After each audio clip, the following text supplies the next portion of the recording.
नमस्कार। एक विशेष मुलाकात कार्यक्रम में आप तमाम दर्शकों का बहुत बहुत स्वागत है और हमेशा की तरह आज भी हमारे साथ स्टूडियो में मौजूद हैं रोशन लाल गोरखपुरिया जी। तो चलिए करते हैं उनका स्वागत। बहुत बहुत स्वागत है आपका। नमस्कार। हमने आपका एक लेख पढ़ा जिसमें लिखा था, आखिर हम अगली पीढ़ी को क्या दे रहे हैं। इस लेख में आपने लिखा था, दगा करके देखो घर उसका उजड़ा देखो। आखिर इस लाइन में क्या सार छिपा हुआ है, क्या तात्पर्य है इसका? ये कहावत हरियाणा की बहुत पुरानी है। अक्सर मेरे पिताजी कहा करते, दगा किसी का सगा नहीं, दगा करके देखो घर उसके उजड़ देखो। इसी बात पर मैं जो मैंने पढ़ी थी, एक चोर अक्सर चोरी करता रहा, उसके अपने बच्चे को भी चोरी करना सिखा दिया। एक दिन वो चोरी करने जब निकलता है तो चोर अपने पुत्र से कह रहा है कि बेटा, मैंने 20 साल पहले उस मकान में चोरी की थी जिस घर में दीवा जल रहा है। तो उस बेटे ने जवाब दिया, पिताजी, उसके घर में आज भी दीवा जल रहा है, आपने जिसके घर में चोरी की थी, परंतु हमारे घर में तो आज भी दीवा नहीं जलता। बच्चे की वो बात इतनी गहरी थी कि पिताजी को दिल में बैठी और उसी दिन से उस चोर ने चोरी करनी बंद कर दी।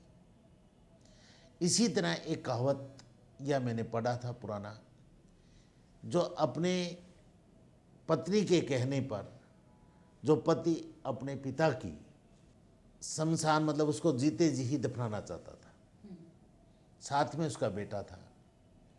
तो बेटा जब पिता के द्वारा इस कुक्रम को देख रहा था तो लड़का भी साथ में एक कब्र खोदने लगा।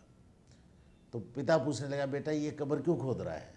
बोले, मैं आपके लिए खोद रहा हूँ, क्यों आप अपने पिता की कब्र खोद रहे हो, मैं आपकी कब्र खोद रहा हूँ।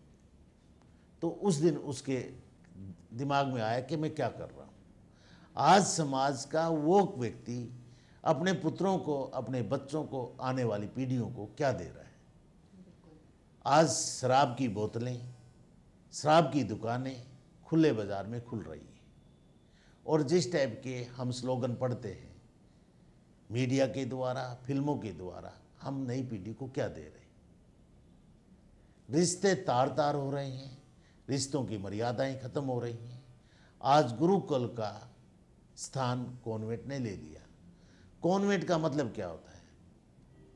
अगर कॉन्वेंट का शब्द करें, कॉन्वेंट होता है अनाथालय।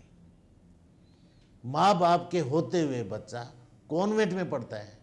क्या माँ बाप ये नहीं समझते कि बच्चा अनाथ है तो कॉन्वेंट में जा रहा है? उस कॉन्वेंट का नाम बदल दें हम।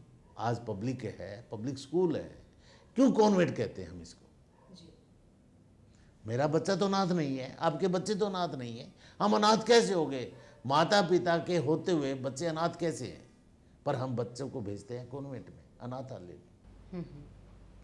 वाकई सोचने वाली बात है कि हम आने वाली पीढ़ी को क्या दे रहे हैं।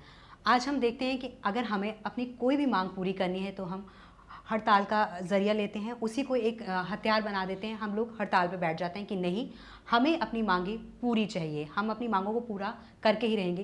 क्या वाकई हमारी जो आने वाली पीढ़ी है क्या ये सीख लेगी? क्या वाकई किसी भी काम को पूरा करने के लिए हड़ताल ही एक माध्यम रह गया है? पिछले दिनों डॉक्टरों की हड़ताल, ट्रांसपोर्टरों की हड़ताल, ऑफिसरों की हड़ताल। 20 साल या 10 साल पहले कर्मचारियों की हड़ताल तो सुना करते थे, परंतु आज ऑफिसरों की हड़ताल अपने आप में काफ़ी कुछ हमें कह रही है कि ये हड़ताल कोई रास्ता नहीं है, हड़ताल कोई जरिया नहीं है। हड़ताल क्यों करता है? कोई बेबस आदमी अपनी डिमांडों को, अपने बच्चों को, अपने परिवार को चलाने के लिए करता है।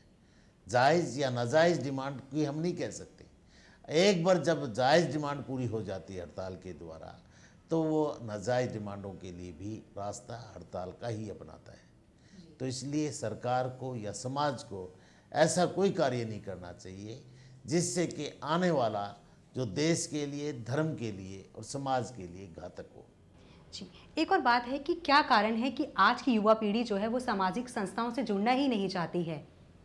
देखिए, बच्चों को समाज धर्म के बारे में आम परिवार में माता पिता के द्वारा समझाया ही जाना बंद कर दिया गया है।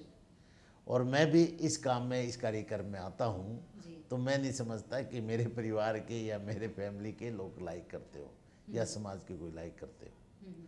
क्यों हमने इसको एक ऐसा फालतू का काम समझ लिया।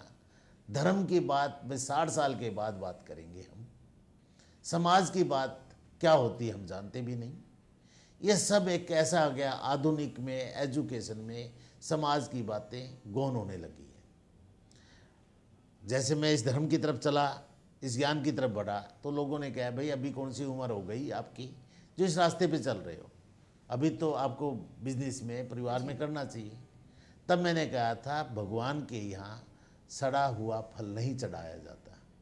जब शरीर में जान हो तो परमात्मा का नाम आसानी से भक्ति भाव से लिया जाता है, और 60 साल की उम्र में तो कराया जाता है, भक्ति का नाम कम लिया जाता है। जी, अगर आज हम देखते हैं कि हम अपनी बंद आंखों से सब कुछ देख रहे हैं, तो क्या हम अपनी आने वाली पीढ़ी को कुछ दे पाएंगे? क्या हमारे जो भविष्य के निर्माता हैं, क्या वाकई ही वो हॉस्पिटल, धर्मशाला या फिर किसी तरह का कोई भी स्कूल खोल पाएंगे? क्या उसका निर्माण कर पाएंगे? अगर हम इस बारे में सोचें तो देखिए, ये बात तो नहीं, जैसे जैसे हम देखेंगे कलयुग आगे बढ़ रहा है, तो भक्ति अपने आप में एक काफ़ी मजबूती से बढ़ रही है। केवल नेगेटिव सोच पे ना चलें हम। आज बंद्रावन में ले लीजिए, सालासर में ले लीजिए, धार्मिक कार्यों में युवा बच्चों की संख्या कम भी नहीं हो रही, एक लेवल पे बहुत ज़्यादा आ रही है। इस कोने के मंदिर में जाएंगे तो मैं मैक्सिमम 60 से 70% युवा लोग होते हैं, बच्चे जो होते हैं। तो भक्ति भाव तो बड़ा है, पर सामाजिक न्याय, धर्म की बात भूलते जा रहे हैं। भक्ति में तो डूब गए पर नियमों को भूल गए। जी, आपने ये कहा कि भक्ति में तो डूब गए लेकिन नियमों को भूल गए। और एक और बात है, समय बहुत कम है, बहुत संक्षेप में मैं आपसे जानना चाहूँगी कि आज की युवा पीढ़ी की अगर हम बात करते हैं तो राजनीति से आज की युवा पीढ़ी कोसों दूर है। अगर हम किसी से पूछें कि आप क्या बनना चाहते हैं, तो कभी कोई ये नहीं कहेगा कि मैं पॉलिटिक्स में जाना चाहता हूँ। नहीं, देखिए, युवा पीढ़ी पॉलिटिक्स में जा रहे हैं, पर नेता तो बनना चाहते हैं, पर सुभाष चंद्र बोस जैसा नहीं। जी, बस उनको सुभाष चंद्र बोस जैसा नेता बनने के लिए हमारे समाज के ही श्रेष्ठ लोग प्रेरित करेंगे, तो वो सुभाष चंद्र बोस बनेंगे। जी, ये हम सबको सोचना है कि हम अपनी आने वाली पीढ़ी को क्या दे रहे हैं, क्या तोहफा हम उन्हें दे के जाएंगे। वाकई ये जो विषय है बहुत ही महत्वपूर्ण है। अगर गहराई से इस पर सोचा जाए तो हम सब सोचेंगे कि हम आने वाली पीढ़ी को कुछ भी दे के नहीं जा रहे हैं। बहुत मैं खुद कहूँगी दिल से कि बहुत ही महत्वपूर्ण विषय है। आखिर हम अगली पीढ़ी को क्या दे के जाएंगे, क्या दे रहे हैं हम यही चाहते हैं कि इसी तरह के विषयों के बारे में हम आपसे जानकारी लेते रहें। वाकई ही आपने बहुत महत्वपूर्ण समय हमारे तमाम दर्शकों को दिया, इसके लिए आपका बहुत बहुत शुक्रिया। नमस्कार।